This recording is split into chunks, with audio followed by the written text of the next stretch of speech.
Welcome to Success Your Own Way, a podcast about how real people define and redefine success throughout their careers. Hosted by Tina Shurick and Yifat Rogers, this show features candid conversations with guests who've made intentional choices, navigated change, and built lives aligned to their values. Their guests share their stories as well as strategies and tactics that help them along the way. Tina's a certified coach and a former corporate leader who supports professionals in making confident, values-driven decisions. Yifat is a consultant with a background in food science and engineering, helping people solve complex problems with a practical, no-nonsense approach. Each episode offers inspiration and actionable insights for anyone rethinking what success looks like in their life and how to get there.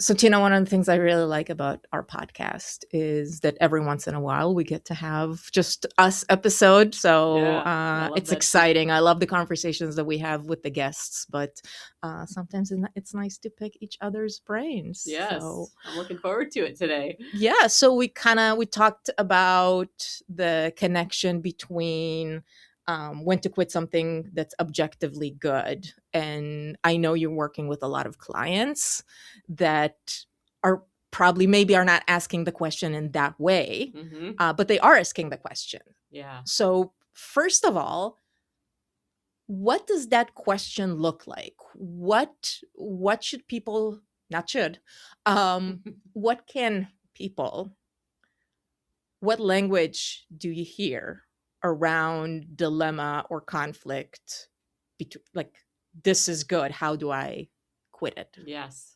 It often doesn't come as a question with my clients. It comes as a feeling of stuckness or a feeling of I'm not doing exactly what I want to do. And in many cases, I don't even know what that is, but I don't think it's this. And they'll spend time explaining how good they have it, that if they have a very stable job, that they have a supportive manager, that they feel challenged. And yet there's something lingering in their minds or in their guts that's telling them this is not the thing. And I think that's the struggle that they have. And frankly, I've experienced, and I think you've probably experienced as well, is when I have everything that I think I want on paper, but my body, my brain, my gut is telling me this isn't it. How do I leave something that I always thought I wanted to go towards something that feels maybe scary or unknown or risky? And so that's usually how the conversation begins with my clients. Yeah. How about you? How have you seen this manifest or experienced it yourself? I think I experienced even within like objectively good. Having a full-time job, a career looks good on paper. Like, it's objectively good. I make a living, I contribute to my company, I have fun. So it is objectively good. But I like what you mentioned about, or making the connection with the feeling in the body. Because that to me was one of the indication, was thinking about my objectively good and kind of like, Yifat, you have it good. Why are you messing it up? And that was some of the feedback that I got. I was like, why would you stop, something that works? That's the other one. Like, this is working. Why would I change that? But you feel it in your body. Like, at some point it was a little bit of the dread of waking up or getting a migraine or feeling a little more anxious. That was like, is it good? And then do I need to look at what's objectively good or what is actually subjectively good? Because that would be me. And that was one of the hurdles. It's like, you have a job, you own a house, married, have kids. Like, what do you want? It was like, I want to feel good when I wake up in the morning. And that was missing. So that's a good barometer. That comes up often. Like, do I want to get up? Do I choose to be doing what I'm doing every day? And realizing it's a choice. In addition to the body, as you were speaking, it was helping me reflect on other ways that this can manifest. And one other way that I've seen this manifest is the voices in your head, which are not always yours. They're voices from your parents and what they expected or hoped for you. Their voices from a spouse, their voices from children, their voices from colleagues and bosses and all kinds of places that unless you pause and kind of reflect on where you are and what you want to be doing, you may not hear all of the necessary voices to help make that decision. Sometimes a really challenging one. So I think the voices and acknowledging that they're there and who they are and how important they are to you and how they serve you or don't serve you can be a really important turning point to make a change that you need, even when what you have is objectively good. Yeah. And it always, to me, ties to expertise. And as you're kind of considering that, my initial reaction was to block a little the people that said you have it objectively good and listen to more of the cautionary tale, or the more, not so much cautionary tale, but more like, I think you can do something different. I think something would make you happy. But ultimately, you want to get the full perspective, even with the people that think, no change is needed, to prevent some of the bias. Yes. I didn't want to go into everything thinking everything will be good. It doesn't matter what it is right now. I don't think that's realistic, No. especially when you have responsibilities. But understanding each voice, how it's tied to your values also, and not just make decisions based off of the loudest group of friends and acquaintances are all like, go in, where there is maybe let me understand what it is that I'm giving up a little better, because that's the other piece. It's like, okay, this is maybe not objectively good, but from there to taking action, there's a huge leap. There is. I think the people you surround yourself with, as you mentioned, become really important. Because if you are, exploring what could be possible for you, and you have only one type of person helping you figure this out, you may not be able to see the full breadth of not only what you have, but the trade-offs that could be made if you choose a different direction, or if you choose to stay. If you choose to stay where you are and realize this is good enough right now, what I need in the moment, continuing to work towards something else and growing, as we've talked about on this podcast many times, the importance of growing and a growth mindset.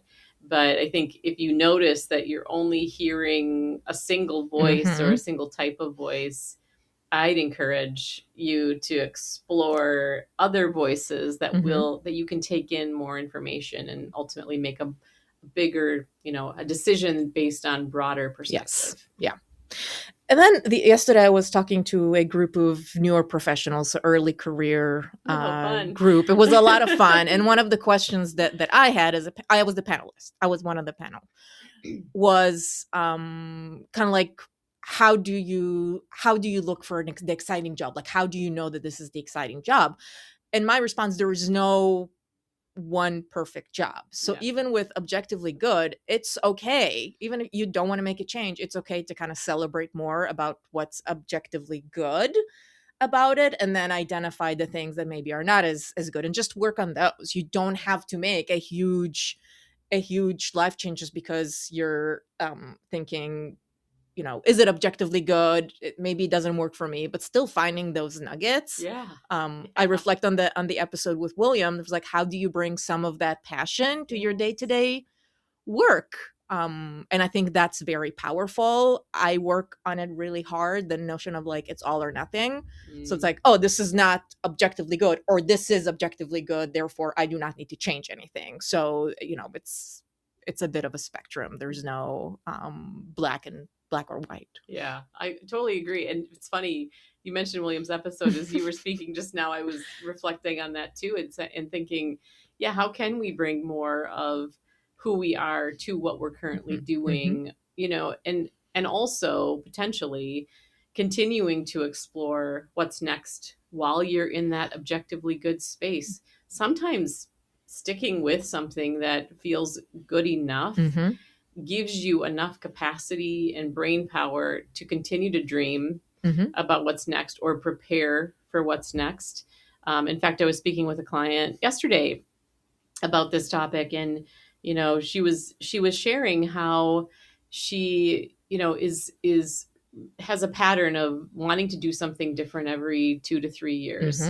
And the fact that she is continuing to keep that in mind and exploring what's next, getting necessary trainings or certifications, or expanding her network to try to discover what that next thing is.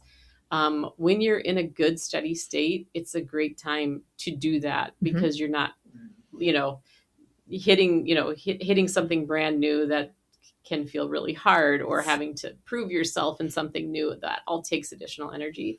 So your ability to kind of acknowledge, like, maybe this isn't it forever. So how do I use some of my capacity, mental, physical capacity, to continue to explore and figure it out? What is next for me? Exactly. I mean, this was one of my 2026 resolution was, things are objectively good if you look at it, and there's kind of a couple of decisions. Do I try to make things better? Do I just chill? And I'm like, no, this is a stable situation. This is my time to take that public speaking class. This is my time to take another class, another cohort that I'm a part of, to help me grow my business, because I have that capacity. I'm not in a day-to-day chase after clients. I switched a little bit 2026 to more of the manifestation, if you will, of kind of dreaming what do I want, what my why, and then spending more time on building my business that way, which I haven't done in 4 years because it was objectively good, but I didn't invest in myself as much. So I'm kind of, to your point, of take advantage of the steady state, and then you can invest the extra outside of that. Right. Well, I'm curious, Yifat, how did you know that this was the time for you to kind of move from that objectively good comfort zone to, now it's time for me to expand my skill set or explore, building my business? How did you decide? Again, it goes to the feeling in my body. I started to feel, if I don't do something else, I'm going to start, again, not for growth, but to get to the same place in a more effective way. The clarity that you have on what your goal is so important. And I think many people struggle with that. Like, what is it that I really want, and how can I get there once I figure it out?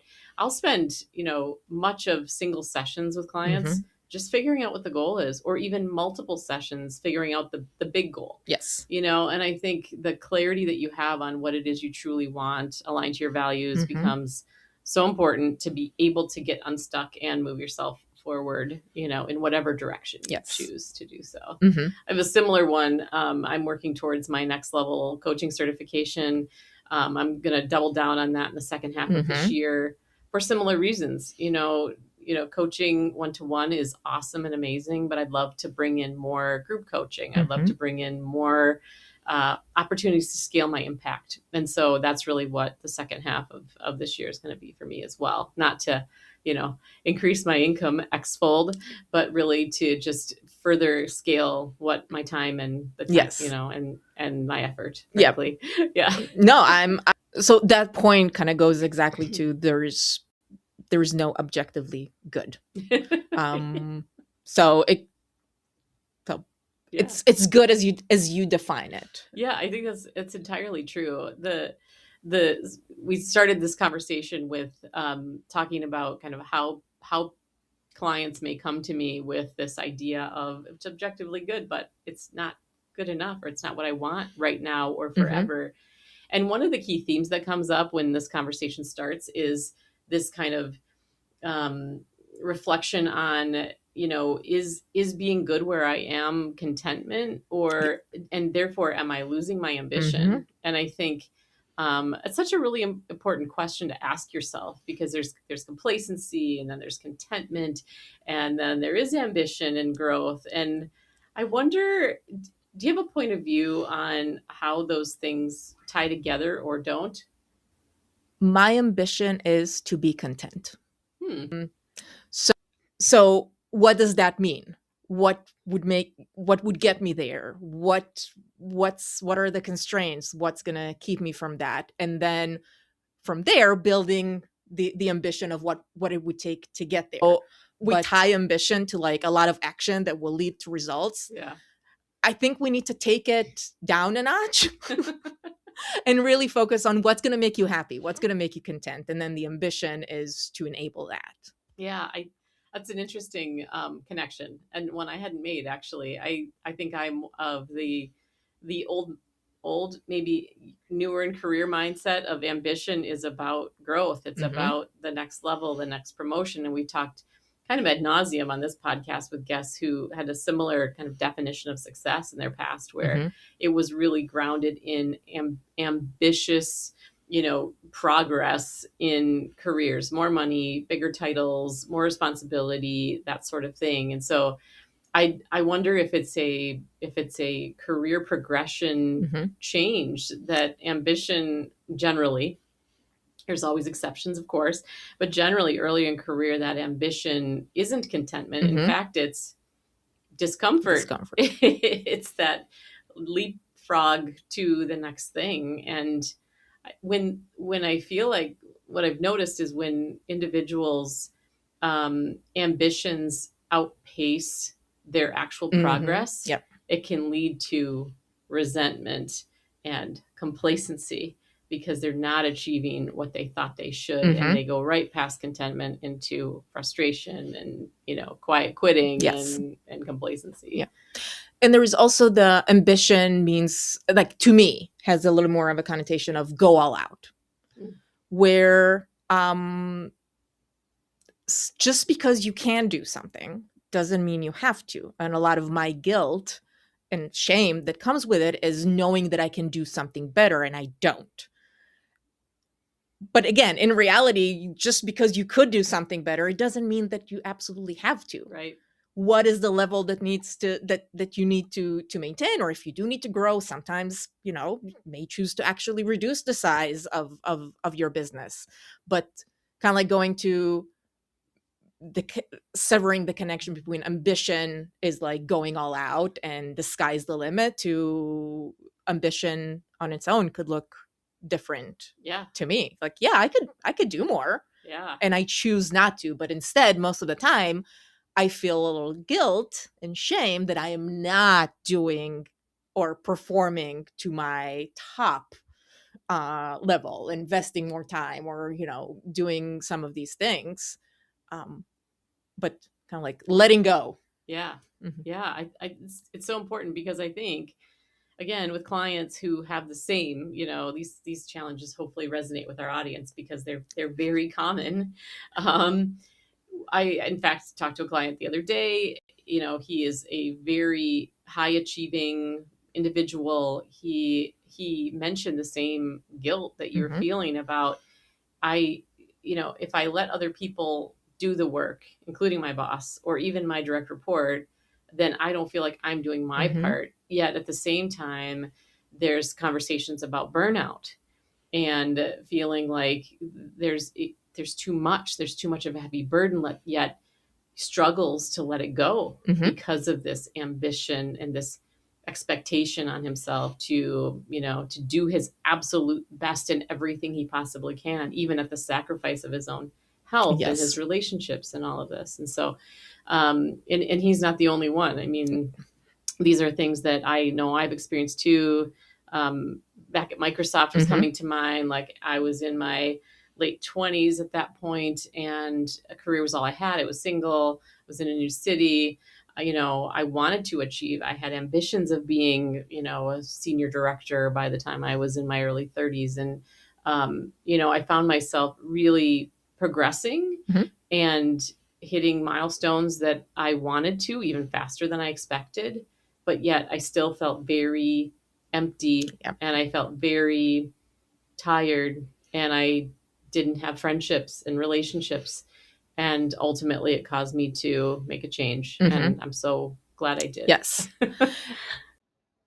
So Tina, as we close today's episode, we like to ask our guests for tips and advice.